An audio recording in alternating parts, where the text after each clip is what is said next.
The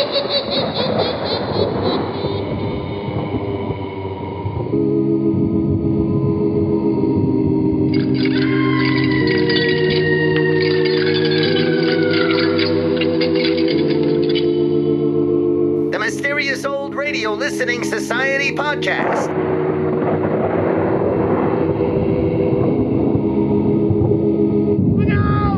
Welcome to the Mysterious Old Radio Listening Society, a podcast dedicated to suspense, crime, and horror stories from the golden age of radio. I'm Eric. I'm Tim. And I'm Joshua. We love mysterious old-time radio stories, but do they stand the test of time? That's what we're here to find out. It's the final week of our month-long Patreon pledge drive. If you already support this podcast, thank you. If you don't, we hope to change your mind with an entertaining assortment of bonus episodes, Patreon previews, and of course, regular weekly episodes, like the one you're about to hear.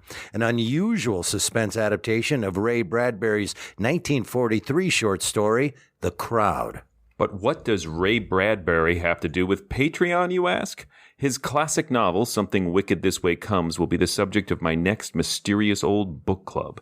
Every 6 weeks or so, a dedicated group of patrons join me via Zoom for an in-depth discussion of a mysterious old morals-adjacent novel or story collection. Past books include Ghost Stories of an Antiquary by M.R. James, We Have Always Lived in the Castle by Shirley Jackson, In a Lonely Place by Dorothy B. Hughes, The Beetle by Richard Marsh, and Be a Villain by Rex Stout, Of One Blood by Pauline Hopkins, The Mysterious Affair at Styles by Agatha Christie, and if you're listening to this in the far-flung future, hundreds more. So if you happen to share my taste in literature and long for the nerdy company of fellow book lovers, please go to patreon.com/themorals and become a patron today. And now back to the podcast. The Crowd was first published in the May 1943 issue of Weird Tales magazine. Since then, it has been included in a number of Bradbury collections, including Dark Carnival in 1947 and The October Country in 1955. The suspense adaptation was written by veteran scriptwriters Morton Fine and David Friedkin. The duo took many liberties with The Crowd, reimagining Bradbury's weird tale as a hard-boiled crime procedural. The play was directed by Elliot Lewis, who underscored Fine and Friedkin's film noir take on the story by casting Dana Andrews, best known for his portrayal of police detective Mark McPherson in the Otto Preminger classic Laura. Joining Andrews was a who's who of dramatic radio's greatest voices, Joseph Kearns, Lou Merrill, Howard McNear, and Jeanette Nolan. And now let's listen to The Crowd from Suspense, first aired September 21st, 1950. It's late at night, and a chill has set in. You're alone, and the only light you see is coming from an antique radio. Listen to the sounds coming from the speaker, listen to the music, and listen to the voices. Autolite and its 96,000 dealers present Suspense. Tonight, Autolite brings you The Crowd, a suspense play starring Mr. Dana Andrews.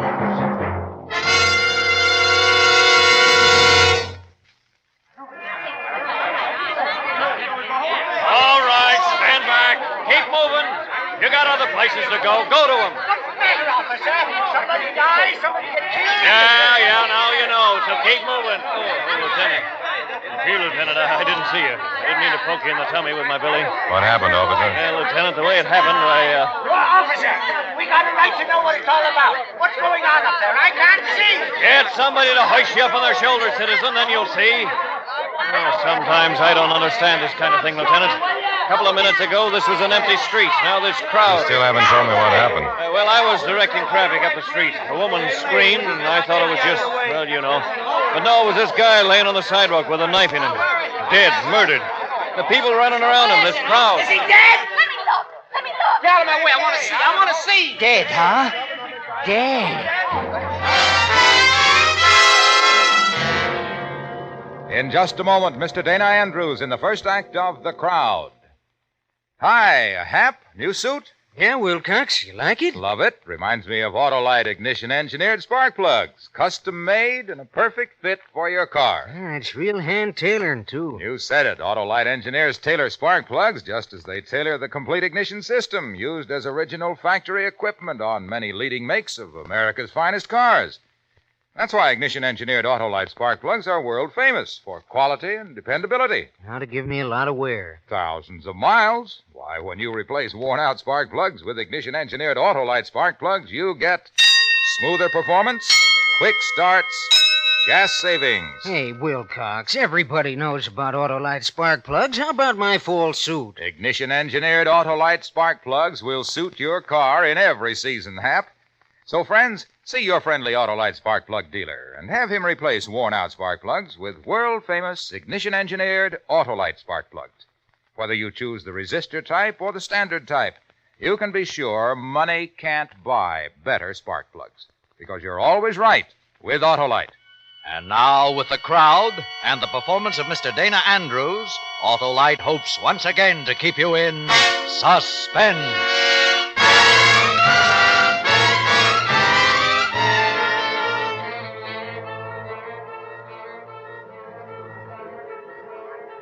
The call had come in from the police call box 12 minutes before. Had come to headquarters, been transferred to me, Johnny Stilano, because I'm a lieutenant, New York Police. Things like this are my job. It had taken me maybe 5 minutes to get there, and already the crowd was there. The crowd. A ring of shifting, compressing, changing faces looking down at the dead man, watching the shape of death in his face. Stand back! Stand back! Officer? Yeah, Lieutenant. Have you gone through this man's pockets? Do you know who he is? No, sir, I haven't had time. I'll do it. Here comes the ambulance, Lieutenant. All right, you people, why don't you move on? Give them room. Give them room.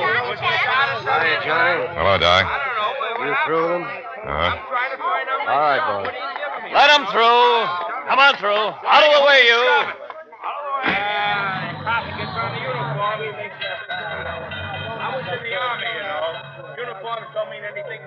Here and there, on the fringes of the crowd, a man detached himself from it, bit his lip, and left. Even the spectacle of death can't compete with a time clock. Get back to work and tell your friends about it. Then the sound of death fading away. And then the crowd, too. And in a little while, the only thing left of it was an unconvinced passerby who looked over his shoulder at the spot and hurried on. Then the leavings of the crowd. A dead man, identified from a worn leather wallet as Edgar Dale, West 32nd Street. Name and address. Go there. Dig into a life that was done. Ask why. At Edgar Dale's rooming house, a woman opened the door only halfway, clutched her cotton wraparound high on her throat, shook her head to most of my questions. Edgar Dale had no family, lived alone. And a shrug to, what friends? He worked, that's all. At the Becker Sign Painting Company on First Avenue. Maybe there, mister. I went. Something I can do for you? I'm a police officer, Johnny Stilano. Oh, how do you do? My name is Becker, Elliot Becker. A man worked for you. Edgar Dale? Edgar Dale. I just put the phone down on the police a minute ago. They called, told me what happened. Then you know why I'm here. I believe so. You'll want to know all about Edgar. I'll help all I can. Tell me about him. Edgar was like anybody. Looked like anybody. Talked like anybody.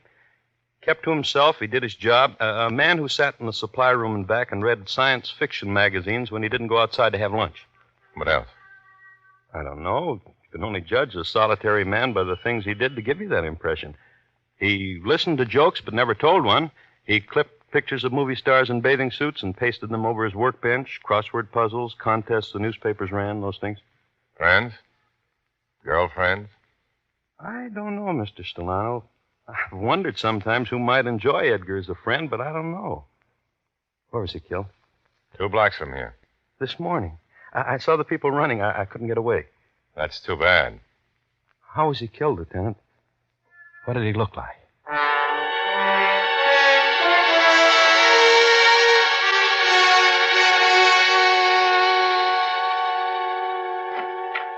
Oh, Johnny, been waiting for you. What's up, Reardon? We have phone calls.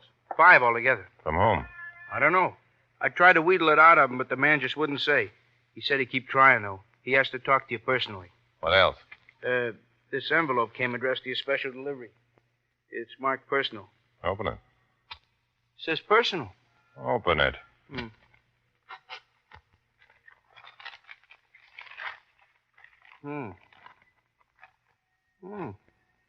What is it? A picture, Johnny. Clip from this afternoon's extra in the news. I saw it there myself. A picture of the man who was stabbed to death on the street with the crowd around him. Let's see it. Hey, look what's written under it, Johnny. Yeah. I did well, didn't I, police? Next time it will be even better. Johnny Solano speaking. Oh, I finally got you in, Lieutenant. I read in the papers you were assigned to the case. The man found dead on the sidewalk. Yes. I just called to ask you if you got the clipping I sent you. The one of the dead man lying on the street. I sent it special. Oh? Well, I just got in. I haven't had a chance to look at the mail. Will you hold on just a minute while I check? Place this call, quick. Right, Johnny. Oh, yes, I have it here. The words written underneath. Did you write them? Oh, yes, and I meant them. Every word.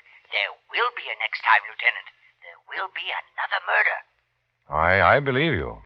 I won't be so foolish as to think you're some kind of a crank who I just... can see you're a very intelligent man. It was very clever how you committed the murder. Broad daylight on the street. Oh, the next one will be even more spectacular. Far more. Well, tell me about it. Oh, there's no need. There'll be a crowd. You'll read about it. I'll send you a picture. Reardon. I got it, Johnny. Gilbert Shoe Repair. It's right around the corner from here. I got the blotter on my desk. Gilbert Shoe Repair.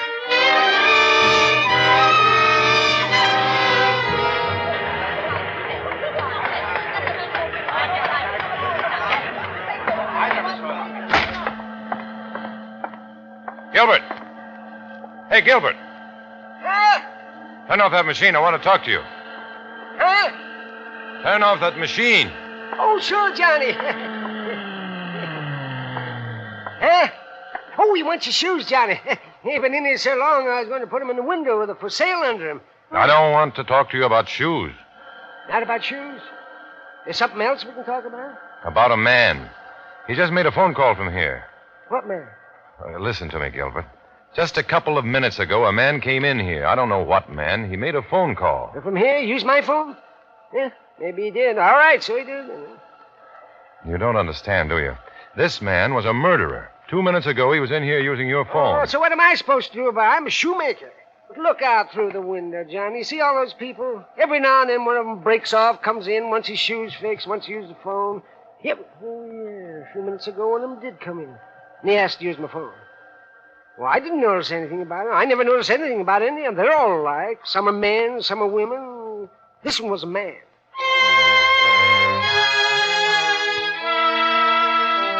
Then back into the street again and into the swarm of the crowd. Into the wash of anonymous faces, the blob. And somewhere in it, a murderer. Then back into the office. Sit down again. Stare at Reardon again. Reardon stares back.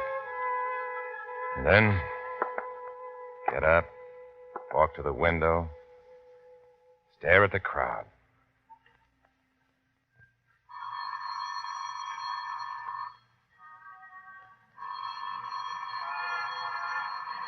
Phone's ringing, Johnny.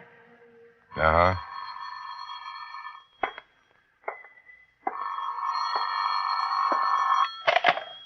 Johnny Solano speaking. You don't run so fast, Lieutenant. You know, you almost knocked me down when you ran across the street into that shoemaker's shop. Reardon. I'm close by, Lieutenant, in the payphone on the subway, 34th Street. Run fast, Lieutenant. Hello? Never mind, Reardon. Him again? Him again. He even told me where he was. So I'd go there and close my eyes and point a finger at the 5 o'clock subway crowd and say, you're a killer. I almost knock him down. I talk to him. We chat on the phone. I can give you a category for this murderer. These phone calls, the boasting of his killing. I'm not a doctor, and I know he's crazy. Sure you do, Reardon. I don't know where to start. Where do I start, Reardon? Take it easy,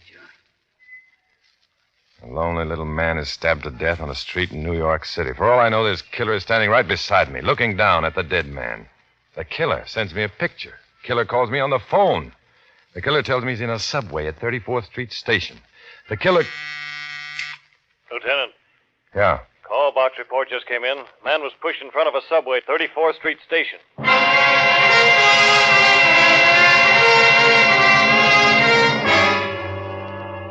And the pattern repeated itself, but with variation now.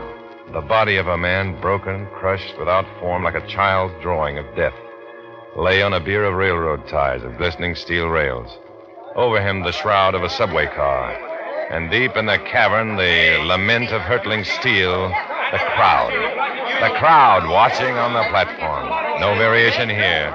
Same crowd that gathers and watches at all death's public performances. The crowd. Let me look. Get out of my way. I want to see. Dead, huh?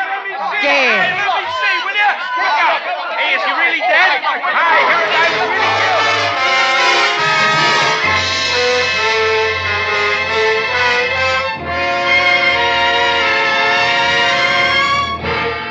Autolite is bringing you Mr. Dana Andrews in The Crowd, tonight's production in radio's outstanding theater of thrills, Suspense.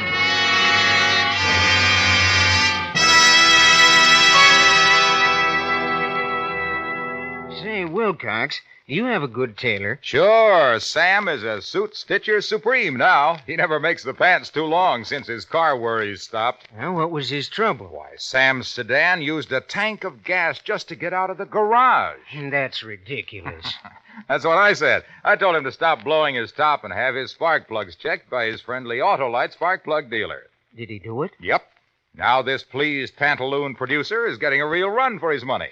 He replaced the spark plugs that were not functioning properly with ignition-engineered Autolite spark plugs. And now he gets smoother performance, quick starts, gas savings. I'll bet he thanked you, Wilcox. He did, Hap, he did. And he couldn't have bought better spark plugs for his car than ignition-engineered Autolite spark plugs.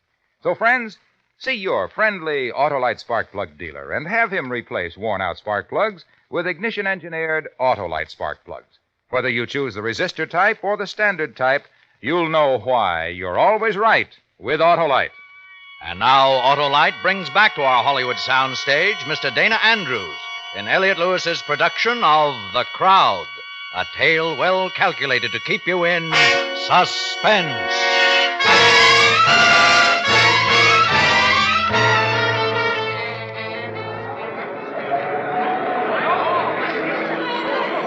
Come on, Johnny, I'll push him away for you. One side, out of the way. Police, out of the way. I guess we'll have to go through the car, Johnny, and out through the end to get to him. Yeah, come on. Hey, is there a Stellano here? A Lieutenant Johnny Stellano? Wait, Reardon. Yeah. Stellano! Somebody on a phone booth here wants a Lieutenant Stellano. Lieutenant Stellano on a phone. He's wanted. Sure he's wanted. By the draft board. Yeah, I'm here. Don't hang up. I'm here. What's the matter, Lieutenant? You're out of uniform. Former PFC presents you with a form.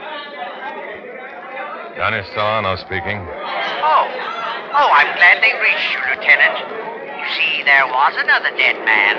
Crowd much better than the first. Much, don't you think?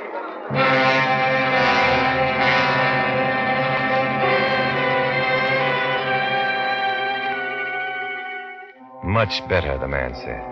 Much better. How good does death have to be? This time, the murderer had chosen to push a man under a subway train. The crowd seemed to like this one better, too. They stayed longer after we got the body out from under the train.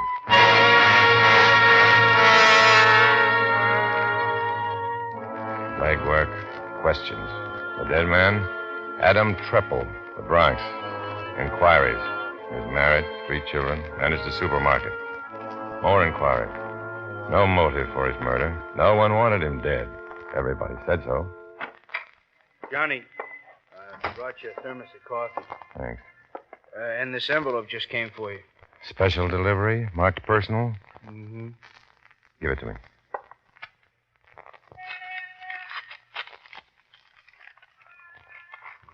Like the last time? Like the last time. Newspaper picture. This is of Treppel under the subway train, with the crowd around. Uh-huh. Look at him. And look at this one. The first one I got when Edgar Dale was stabbed. The crowd. Why do people always hang around other people's hurt? I'll pour you some coffee. You want coffee, Johnny? Yeah.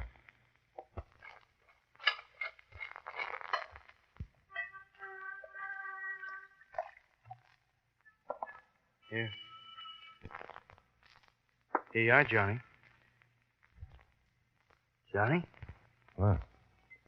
This man standing here in the picture, right up front of the crowd, around Edgar Dale.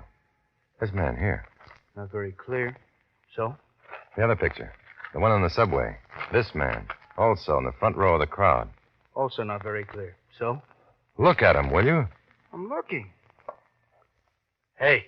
The same man, Reardon. The same man in both pictures. I won't say no. Me neither. Because it's the same.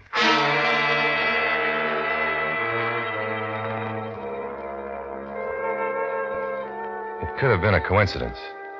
It could have just happened that way. One chance in 50,000, in 100,000, 1,000,000. But it could have happened. One man, a part of a crowd, having his picture taken as a spectator of violent death. On a crowded street, in a subway. One man pushing his way to the front of the crowd to have his picture taken, just because it happened to him twice in the same day. By some sly smile of fortune, it was arranged for two people to die just where he happened to be. Just where there was a man with a camera to take a picture, too. A picture that would give him a name in his neighborhood, make people look up to him. Don't tell me how it was. He was there, twice. Then there was the other chance, that he was the murderer. That's the one a policeman had to put his money on. He could do that by talking to a man he knew in a newspaper office, a man in charge of the morgue, a man named Marty Powell. You slumming, Lieutenant? Don't you ever open a window in here, Marty? Who wants fresh air? Fresh air is for the birds. You don't like it here, go away. Still sour, huh, Marty? You come from out there. Anything happen with out there just before you came in? No. I didn't think so. When it does, when it dries up and blows away out there, I might sweeten up, if I feel like it. What can I do for you, Lieutenant? I want to look at some pictures. Don't we all? Pictures where people were killed, where... Look, Lieutenant, I got files and files of those to the ceiling, see? Be more explicit. How were they killed? Accident? War? By a wife? A jealous lover? Suicide? Stop me anytime you like. I tire easy. Unloaded revolver? Well, it's hard to explain, Marty, but pictures like these. Local. Let me see. Pictures like unsolved murders, huh, Lieutenant? Where the killing was violent? Too violent for you boys to solve? I'll get some for you. Oh, I knew he was playing. How far back, Lieutenant? 2, 3 years, maybe. I was afraid of that.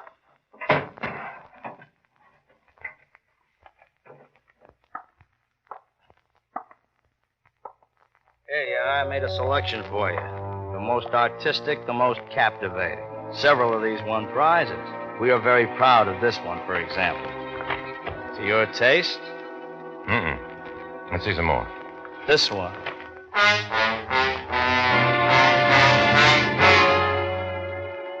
Hold that one out, Marty. Not the one with the guy who fell out of the window or the other one? The window. Now let's see some more.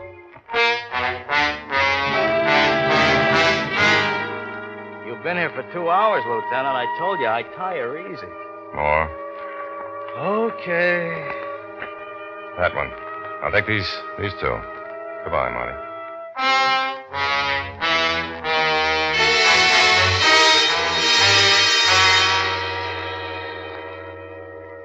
You ready on that projector, Reardon?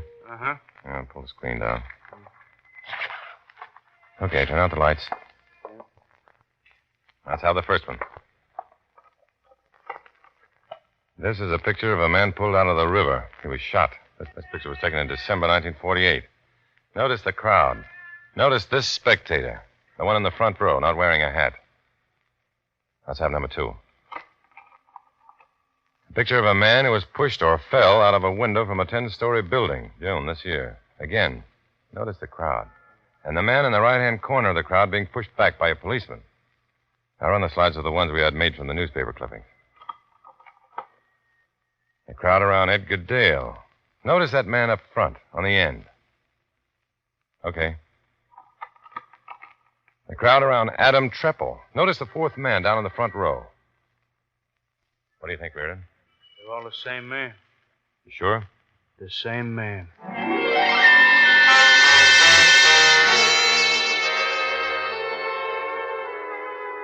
It took an hour for the newspapers to hit the streets with a front-page picture of a man wanted for murder. A man in the crowd who, for 2 or 3 years, had quietly committed murder. 4 killings, to our knowledge. Now we knew what he looked like, what went on inside his mind. He liked to kill. He liked to stand with the crowd over his kill. With the crowd, liked to see death up close. That man is my husband. Where's your husband now? He's in bed. He pretends he's an invalid. Been lying there for 5 years, but I know he sneaks out at night when I'm asleep. Been waiting on him hand and foot for 5 years, and I know he's only pretending. We checked it. The man was an invalid, paralyzed. Then? I'm the man. I'm the man you want. I did all those killings. This picture of you we have. You don't look the same. You've changed. That's right. I've changed. I change all the time. Don't you think that's clever of me? Yes, it is. Will you wait here a moment? Reardon. Yeah, what is it, Johnny? There's a man in my office. Take him to the psycho ward for observation.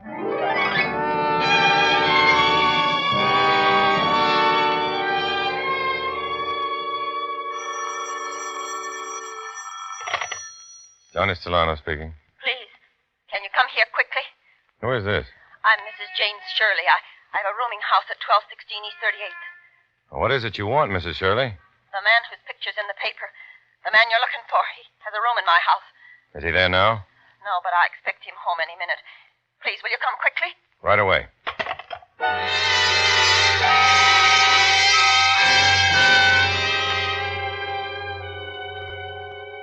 His name's Charles Turner, Mr. Solano.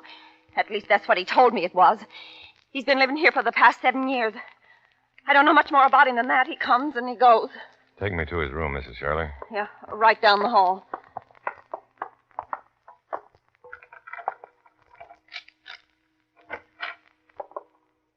Yeah, I'll turn on the light.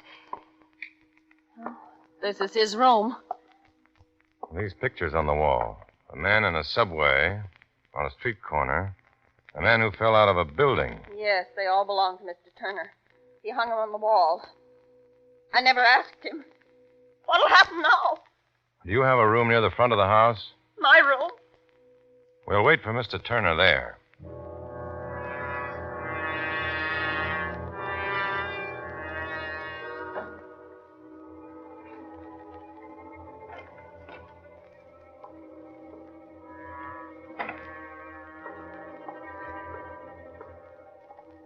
Mr. Stellano. Don't worry about a thing.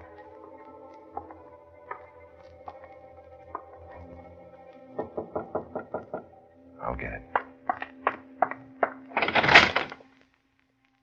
Johnny? What are you looking at me like that for? I told you to wait in the squad car. Well, a call just come through. A guy's holding our killer. What? Yeah, a Greasy Spoon lunchroom down the corner. Now, Mr. Turner always eats right down the corner. The guy who runs the joint phoned in that our man is eating his supper there right now. Let's go.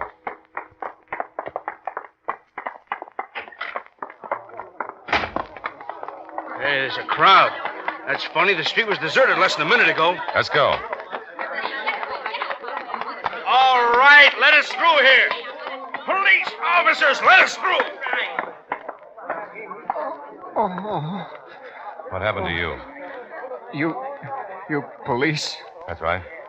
I own this place. He saw me making the phone call. Ran out. I ran after him. He had a knife, and...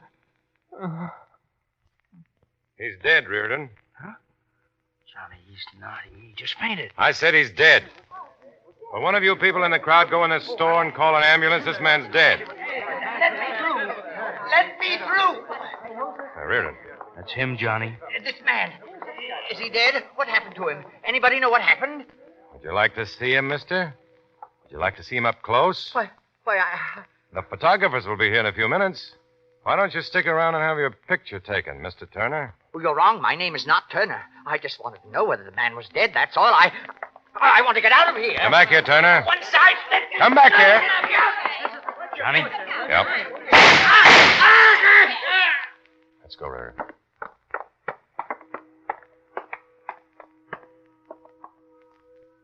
Dead.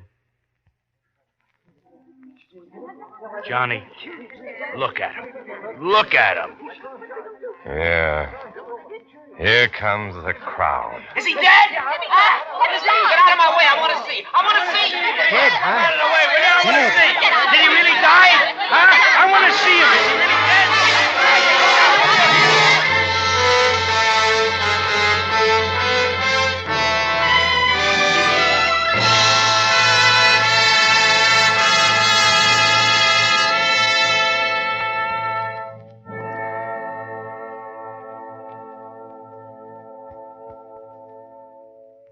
Suspense, presented by Autolite. Tonight's star, Dana Andrews. Say, Wilcox, your tailor has a lot of satisfied customers, huh? Yes, Hap, but nowhere near the hundreds of thousands Autolite satisfies each year, because Autolite makes over 400 products for cars, trucks, planes, and boats in its 28 plants from coast to coast. These include complete electrical systems used as original equipment on many of America's finest cars. Generators, coils, distributors, voltage regulators, wire and cable, starting motors, and electric windshield wipers. All engineered to work together perfectly as part of the Autolite team. All engineered to give you unexcelled Autolite service. Don't accept electrical parts supposed to be as good. Ask for and insist on Autolite original factory parts at your neighborhood service station, car dealer, garage, or repair shop. Remember, you're always right with Autolite. Next week on Suspense, Mr. Joseph Cotton as star of Fly By Night. And in the weeks to come, you will hear such famous stars as Miriam Hopkins, Milton Berle, and Howard Duff, all appearing in tales well calculated to keep you in suspense. Tonight's suspense play was produced and directed by Elliott Lewis, with music composed by Lucien Moraweck and conducted by Lud Gluskin. Parts of this program were transcribed. The Crowd by Ray Bradbury was adapted for suspense by Morton Fine and David Friedkin. Dana Andrews appeared through the courtesy of Samuel Goldwyn. He may currently be seen in the Goldwyn production Edge of Doom. And remember, next week on Suspense, Mr. Joseph Cotton in Fly By Night.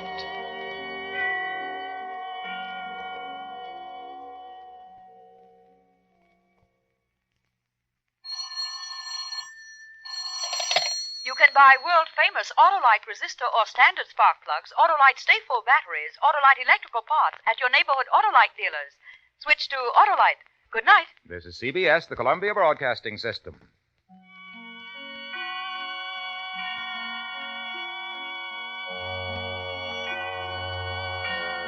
That was The Crowd from Suspense here on the Mysterious Old Radio Listening Society podcast. Once again, I'm Eric. I'm Tim. And I'm Joshua. Whose pick was that? Was that yours, Joshua? It was my pick. And you picked it because it ties in with our Patreon pledge drive and book club and all that, but also it's Ray Bradbury, who you love, so that's nice, right? Yes. And so there's a lot here that's just for you. It's all just for you. No, it's not entirely for me. One of the reasons I picked it is because it is a incredible departure from the source material, and it transforms Bradbury's weird fiction into a sort of Law and Order-esque crime procedural. No, it's not at all like Law and Order, but I did think you would appreciate the hard-boiled nature of it, and it would not be what you'd expect from Ray Bradbury because it's not Ray Bradbury, it's Fine and Friedkin. So, pretending that I have not read the source material, is it not a detective story at all? Not in the slightest. And we don't have to pretend that I haven't read the source material. Will you please explain to me the differences? I'm really curious. I will give a really brief synopsis of the Bradbury story because it is so different that there's no point in saying, well, in the story it did this, and in the radio drama it did this. Partly because of the voice, which is annoying, so I don't know why I do that. The voice. All right. Bradbury's story opens with a man who is in a terrible car accident in the middle of the night, and he wakes up to see a crowd gathered around him, an ugly crowd asking similar questions to what we hear in the radio drama. Are they dead? Is he dead? Are you okay? Blah, blah, blah. And he becomes obsessed with this crowd, how they got there so quickly, the distinctive faces he seemed to recognize in the crowd, and he leaves the hospital from his injuries, sees another accident, and recognizes some of the same people in the crowd. Oh, this is so much better of a story. And so he becomes obsessed with crowds and starts doing the research and finds people's faces in the crowds and starts to come to some conclusion that there's possibly a secret society of crowds. A legion of gawkers. Or supernatural crowd. But I won't tell you how it ends. There's a second there where I thought it was going to go a sort of J.G. Ballard way, where he was like, I got in a car accident and a bunch of people saw me in a crowd. I'm going to get in some more car accidents. This is awesome. He does get in another car accident. I'm going to pretend I know what J.G. Ballard is. First of all, if you did, it's a place to go to buy all your preppy clothing. J.G. Ballards? Right. Haven't you been there at the mall? You get little JG on the shirt. There is a J.G. Ballard store, isn't there? No, I'm stopping myself from a handicap accessible joke, but so number one. That sounds like a much better story. I like that better than what I just listened to. Second, why won't you tell me the ending? Because there are listeners who may want to go read the story. There are people who read. Solve this way. Hey, fast forward 20 seconds. All right. Will you tell me off the air how it ends? Yes, like I will. We're on the air. Tell Will me you when we're read done. it to him? Yes. Will you read it to me? Yes. I will say that both of those stories are very compelling to me. They're the one that I heard and the one that I'm pretending not to know. Oh, very convincingly. Yeah, you've read it. No. Oh, okay. Now let's talk about this story. Yes, I liked the noir element to it. I loved the dialogue of it. Well, it's essentially Danny Clover from Broadway Is My Beat. Right. Because Fine and Friedkin were writing this at the same time. And there are lines that are just straight out of that show, practically, when he's describing a dead man identified by a warm leather wallet as Edgar Dale. Name and address, go there. Dig into a life that was done, ask why. Yeah. They may have just recycled Broadway. an idea from Broadway Is My Beat and repurposed it for this. I only had one moment that sort of threw me, which was, all right, trace the call. All right, we're going to go to this shoe store guy and like, was there someone here making a phone call like 2 seconds ago? I know where you're going. Yeah. No one here but me, whose voice sounds not unlike the voice you heard on the phone. Right. First of all, the shoe store guy sounded like the guy on the phone. Second, he keeps saying, I don't know, and says, well, you mean other than the guy that came in to use the phone? Oh, see, it's McNear. It's Floyd the Barber. He's very... No, I know they're distinct, but it was close enough. Well, I think this opens up another area of discussion here, is that they were doing thematic things with these characters that were being interviewed. I get that, but this was the first one. Yeah. Oh, I think it was the second one. The first one was the guy from Edgar's place of work. Ah, yes. But yeah, they both seem really creepy and suspicious. And you're right, they are in the general same vocal range as, I think it's Joseph Kearns who played the killer on the phone. Classic crazy Joseph Kearns. Dennis, get out of my yard. The thing I really liked about this version of the story is the detective sort of journey through this cynical view of humanity, getting to the point of, I know I can catch this killer by yelling that this guy's dead. Like, it's like calling a dog to the food bowl. Mm-hmm. And then I'm going to shoot him and draw another crowd. That was a moment for me because it was, he runs away. They don't try to run after him. He just looks at his partner, whoever it was, and says, Billy, or whatever the guy's name was. He's, bam, bam. I was like, wow, just shoot him in the back as they run away. That's an interesting solution to that, because you better hope you got it right. Yeah, because they were going on the evidence of the wounded, delirious sounding guy who had just fainted, saying that he had a knife. There's nothing in the script to indicate that, I think his name was Taylor, the killer, the suspect. I treat this like it's the real world. But he never brandished his knife or threatened anyone with a knife. He just ran away. Yeah. I'm not making any other comment other than, hilariously, in any era, that would be a hard one to explain away as a police officer. If they are convinced, if they can convince someone like, this is the guy, we strongly believe this is the guy, then they could make the argument that letting him go is putting someone in danger. It reminds me of that moment and it always makes me laugh in A Wonderful Life, where George runs away and the cop just starts shooting at him down the street and everybody on the street has to hit the deck. He just starts shooting at it, Bailey, like bam, bam, and everybody goes down. And then they look up and they don't look at the cop and go, hey, whoa. They look at the cop and go, oh, you missed him. A bazillion years ago, I used to read Comic Buyer's Guide regularly. And there was a column in there. This is a super pertinent anecdote. A column in there called "The Law is a Ass," named for the Oliver Twist quote, where this guy would delve into the legal issues that crop up in comic books, and it was fascinating to me. And that's the reason that my thinking on how does one argue that this shooting was necessary. There's a Captain America issue. I'm so off topic here, guys. No. The cover is somewhat notorious, but it's Captain America with a submachine gun firing away. And as I understand, in the comic book, there was like an airplane hostage situation where he shot a terrorist with a gun. Mm-hmm. And the column was arguing like he's fully in his rights to do that. His shield had been taken. He had no other weapon. People's lives were in danger. He had no other options. Right. That sounds right to me. I don't necessarily know, but it was a fascinating analysis. But there was an imminent threat. Yes. There was no imminent threat at this moment when he just Although this guy was away. killing at a high pace. Again, though, they've got to be 100% sure that guy that came forward to see the guy was the guy. And they really don't have the proof at that point that that's the guy. They have a wounded guy and some picture clippings on the wall. But we will save that for our... This has nothing to do with whether if I like this or not. I'm just having a lot of fun. Like, get him. The law on the radio is a ass. Yes. Bang, bang. Shoot him. Good. Now we can go home. I mean, I think mostly it was there for that over-the-top, hard-boiled quality that Eric quoted when the one cop's like, Johnny? Yeah. There's just no emotion whatsoever. Mm-hmm.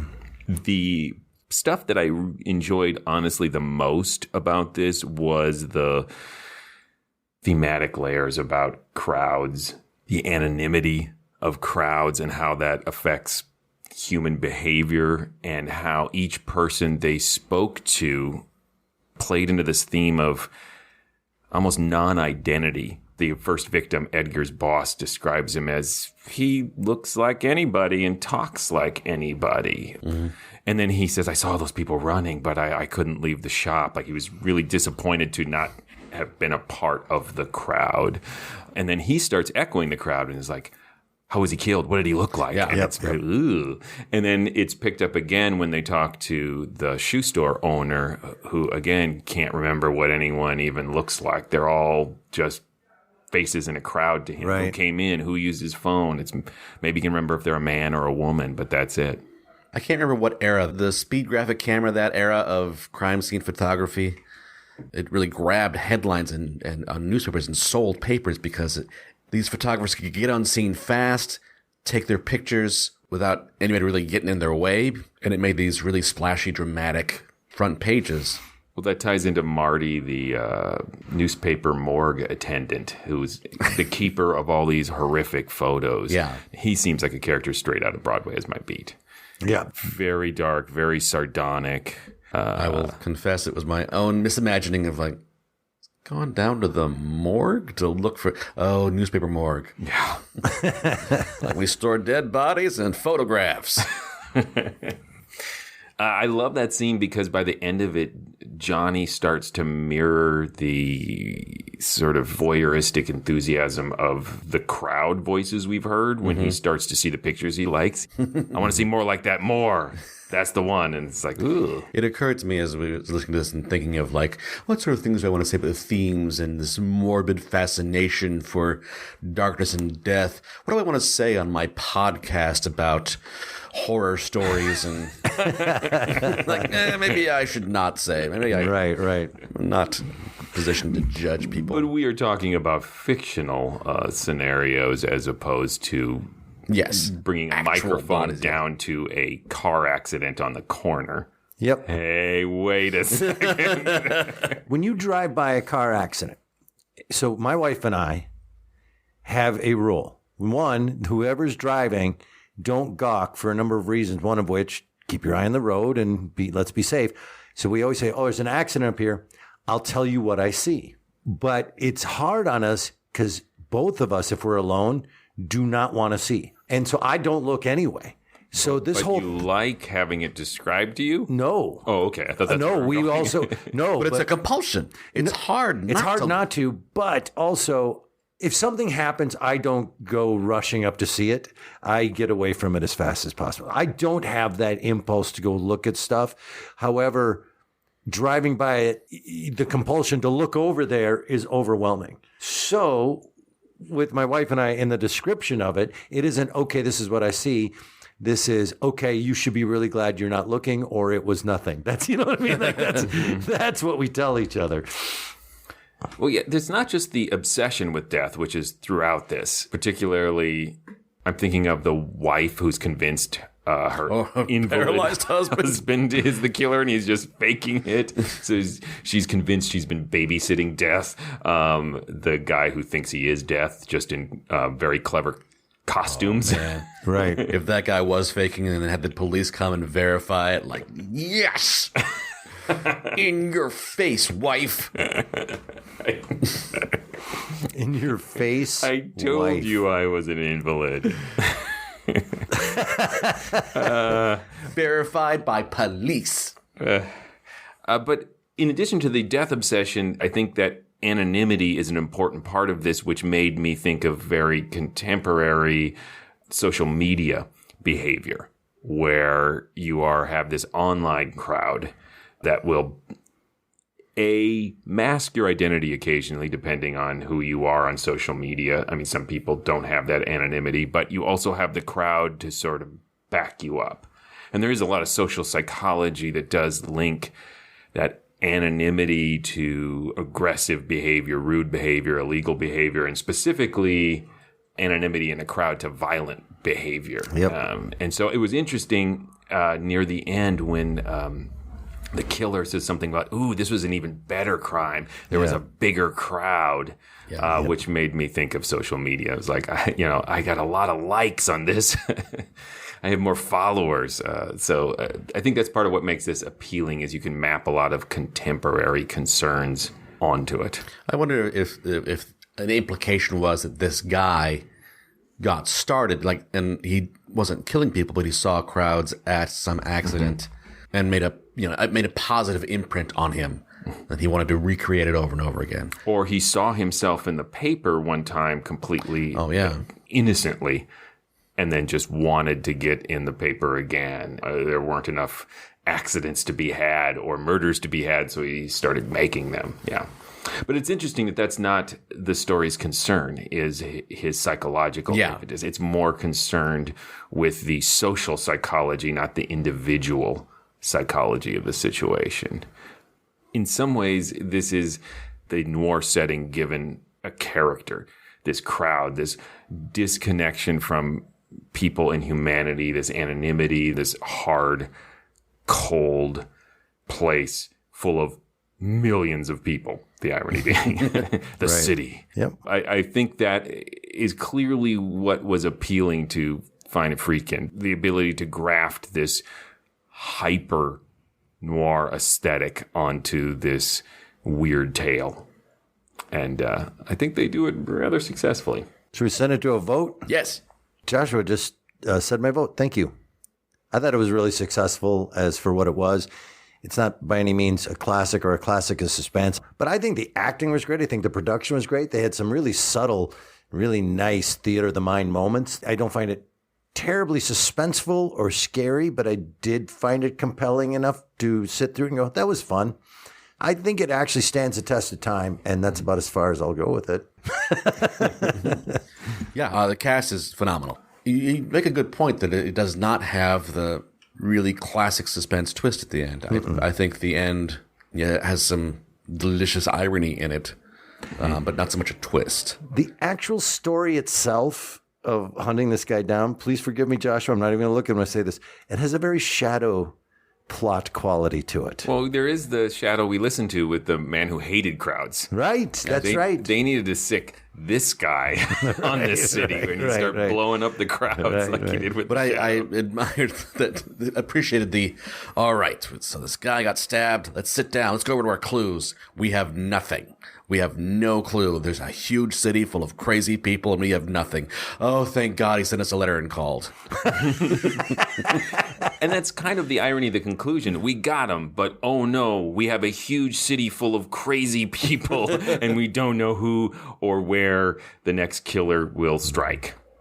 So to get back to my voting, I think it stands the test of time. There's a lot to speak well of it.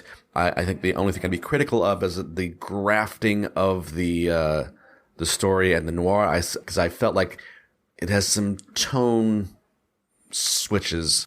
That the tone of the crowd dialogue is a little broader and shadow-like. Shadow-like, yes, I think that's true. Mm-hmm. Well, it's very stylized. These are Yes. also the writers of crime classics, so that's another thing it reminded of me of, particularly the dialogue from the crowd. Yes, neither I thought was bad, but I think it felt like a little bit of a different tone than the hard-boiled. Yeah, the switching of tones. Not huge roller coastery, but a little bit. Yep, that is. I'm with you. And if I'm going to criticize anything, and I suppose I gotta, that would be what I would criticize.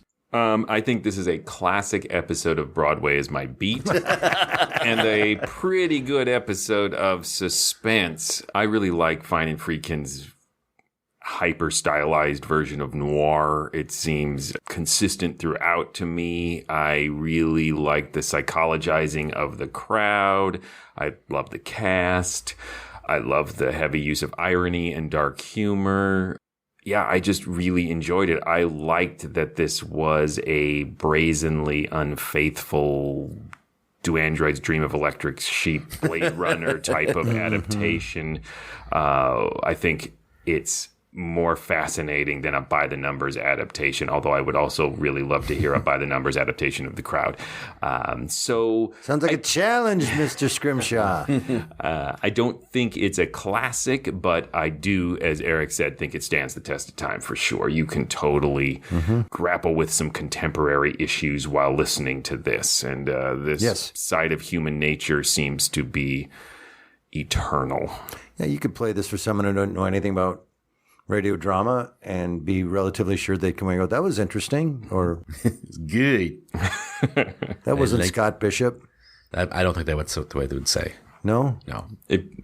People who aren't into old-time radio would be like, so Scott Bishop. All the kids are saying that today.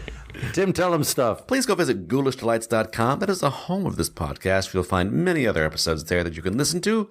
You can comment on them. You can vote in polls. You can send us messages. Let us know what you think about these episodes. You can also link to our social media pages from there.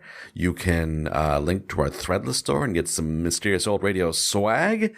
And you can go to our Patreon page. Yes, go to patreon.com/themorals and support this podcast. We have literally spent an entire month asking you to do this. So I think I'll just skip right over, or I'll maybe do a pause in which the listeners can really think about whether we have convinced them or not. Just like the episode of Count to 100. Should we count to 100 and let them think about it? That seems cruel. We will probably lose patrons. So instead, I'm just going to reiterate, go to patreon.com. Yeah, count to 4 and then click.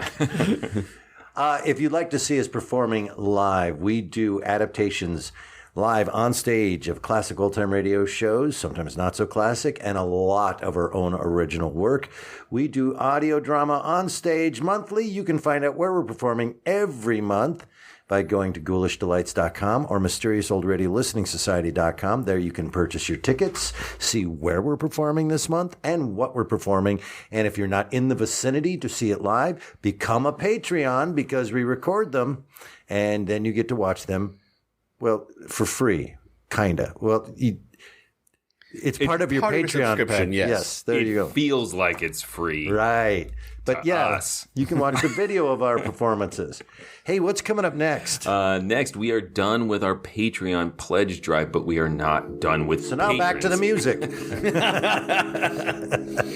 We are not done with patrons, though, because we are rolling into Thanksgiving, and that is our month to express our gratitude for our patrons, particularly our patrons who've been supporting us for a while. And we'll be having some guest appearances and some Patreon requests that we will be doing. So tune in for those. It's a mystery what they will be, even to us. Until then. Look out! Johnny? Yep. Let's go, Ritter.